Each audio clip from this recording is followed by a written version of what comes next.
Hey folks, welcome back to the channel, the Evil Dungeon Master channel here on YouTube. Hopefully you're doing well out there. I know I am. It is a new week here, so time for a new video. Last week we talked about Palladium Fantasy's Land of the Damned, Chaos Lands, the first book for Palladium Fantasy as far as the weird lands of chaos and the Land of the Damned. In 2002, we got another book, part 2 of the Land of the Damned, Eternal Torment, which was not really a sequel. Well, it is a sequel to speak.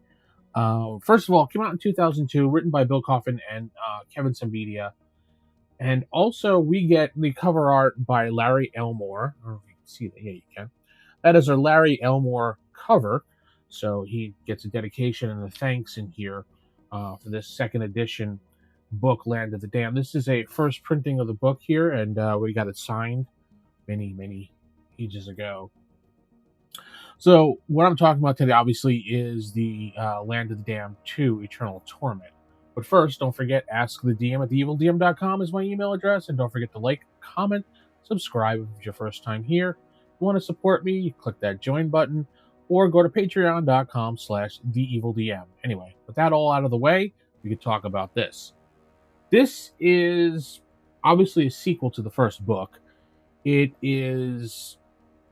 doesn't soften things up for you. It tightens the screws on the whole picture as itself. The Chaos Lands is about entering the prison itself of chaos of the Land of the Damned. Eternal Torment is about understanding why escape was never meant to happen once you get in these lands. This book shifts focus. Chaos Lands is about geography and danger. This is about the consequences about entering the land.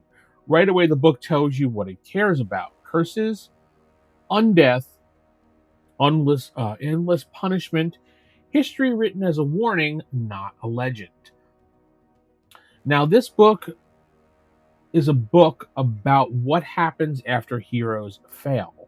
Put that down for a moment. The core idea here is brutal and very much Palladium. The Eternal Torment exists because of the Alliance of Light 1. They defeated the Servants of Chaos, then cursed them to suffer forever in these lands. That really does matter when it comes to the story. The book does not paint the forces of light as clean or gentle. It asks hard questions. What does justice look like when it never really ends for the evil? Eternal Torment is filled with soldiers of chaos who were not actually killed. They were punished. They were trapped in undeath. They were left to rot, remember, and actually fester with hate. That makes the setting different from standard undead lands out there. They are not mindless monsters like you find in others. They are beings who remember who they were and want revenge. The structure of this book reflects that theme. And the early chapters are written in character, which I absolutely love when when authors do that. They take the time and give you lore through the eyes of somebody that's related to the book.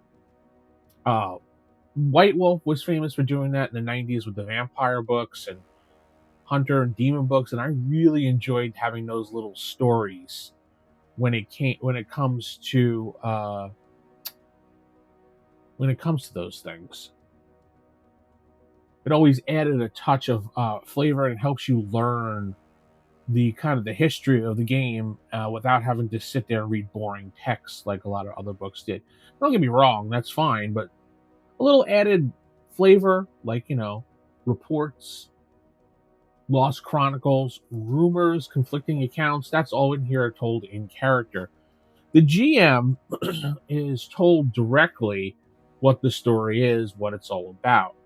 Now, it's up to the GM to decide what's true, what's propaganda, and decide what the players will or will not understand about the lands. That is what I consider really cool, strong design. One of the standout sections in this book is probably the curse system. It's not written as flavor text. It's not mechanical. This is okay. Let me try it again. This is not flavor text. It is mechanical pressure written in Palladium form. Curses are very specific. They are cruel, they are mean, they are long term. Some affect sunlight, some affect healing, some affect social interaction, some turn survival into a daily problem. So you can see here why this book is named what it is, because it's tormenting anybody that's in these lands. So these are really not minor inconveniences when it comes to the game itself. They change how a character is played overall, because you have to think with a different strategy when entering these lands.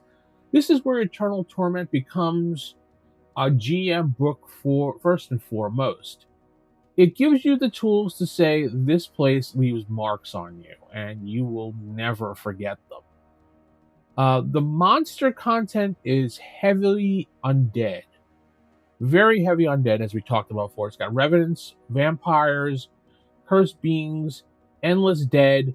But then again, these are not really random encounters. Most of them are tied to the land's history of why they're there. The failed crusades, punishments that just went a little too far. Then there is the Legion of Northmoor. This might be the strongest narrative element in the entire book when you're reading it. The Legion is a legendary adventuring group, heroes, icons, people everyone knows. And it's been said, I believe it's Kevin's first group when he started playing these things way back in the day, and he kind of put them together. But they go into the land of the damned, and then they disappear. The book does not rush us, it builds it up, gives them names, personalities, reputation, and then it removes them. The Legion becomes a living legend, a warning, and a campaign hook all at once for the GM to use. The binding sigil alone is a fantastic GM tool that's in this book. It's a mark that lets Legion members call for aid, a symbol of duty, a mechanical and narrative bond. This is kind of an idea that Palladium does very well in this book, I think. It's big, it's messy, and it's full of consequences when it comes to it. So later chapters zoom out again as it kind of focuses more on the lands as opposed to just the heroes and the adventurers. It talks about the cities of bone, the lords of decay, and the named rulers of the cursed domains. This sounds very familiar to something else as well, doesn't it? I was telling you, when it comes to this, you want your Ravenloft for Palladium. This book, with the first one, might be what you're looking for. So these are not dungeons in here. They are kingdoms built on suffering. Kind of like domains in the Mist. Each location feels like a bad ending that just keeps going and keeps going and keeps going. What I like most about Eternal Torment is its honesty. The book does not pretend that this is a fair, balanced setting. It does not pretend the heroes are always going to win and they're always going to be right. It repeatedly says in multiple places, this place exists because someone decided eternal punishment was acceptable. That makes it uncomfortable in a very evil and good way. As a GM, and that's mostly what I am, this book works best when used carefully. You do not drop players here casually, much like I said in the first book. You foreshadow, you warn, you let them hear stories first, and let them decide what they think. As a campaign element, Eternal Torment is about cost. What happens when the victory goes too far? What happens when justice becomes cruelty? Now, if the Chaos Lands is about survival, Eternal Torment is about aftermath of the survival. This is not a book for light campaigns that just want to have a lot of la-di-da fun. This is not a book for heroic power fantasy like your 5e Dungeons and Dragons. This is a group who can handle moral weight, for GMs who want a setting that really pushes back and kind of scars the players. Land of the Damned 2 does exactly what it sets out to do when it comes to giving you lore and stuff. and setting up the system. It makes the Land of the Damned feel earned, not just dangerous, but wrong. And that's what makes it memorable to me. And I think it should make it memorable too. If you're looking to pick up the book, I would highly suggest grabbing it off Drive-Thru-RPG if you just want to read it.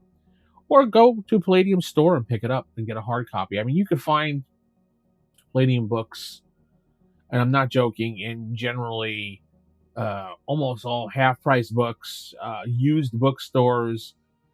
I mean, they're all over the place. I find every time I go to a used bookstore, I'll see a good amount of Palladium books sitting on the shelf, almost brand new.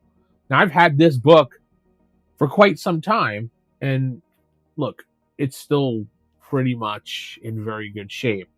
I've read it, I've used it, I've referenced it, but then again, I take good care of my books. I don't throw them around and, flop them. Now, yeah, Palladium books do have that problem with a lot of the covers on some of the Rift books, I guess the clear coating that they used for it back then, kind of peeling off, and that's going to happen. But a lot of these other books, when they were made post 2000, didn't really have that problem. I don't know. You tell me. Have you used Land of the Damned's Eternal Torment 2? Or I should say, Land of the Damned's 2, Eternal Torment, in your games? Have you considered it? Do you think it'd be interesting? I want to hear your comments, your thoughts below. Don't forget, before you head out, share the video, like the video, comment for the algorithm, subscribe to the channel if you're enjoying everything here. You can always ask me questions. Ask the DM at theevildm.com is my email address. And you can support me by going to patreon.com/theevildm. Support as much as you want or as little as you want, or just keep watching videos and liking, because it doesn't really matter. We're all here about learning about gaming books. We're not worried about likes and money and stuff like that. I just do for the algorithm here just to say those things because we're supposed to. Anyway, with that said, I'm going to head out. Keep it original, keep it old school. Good night, and God bless everybody.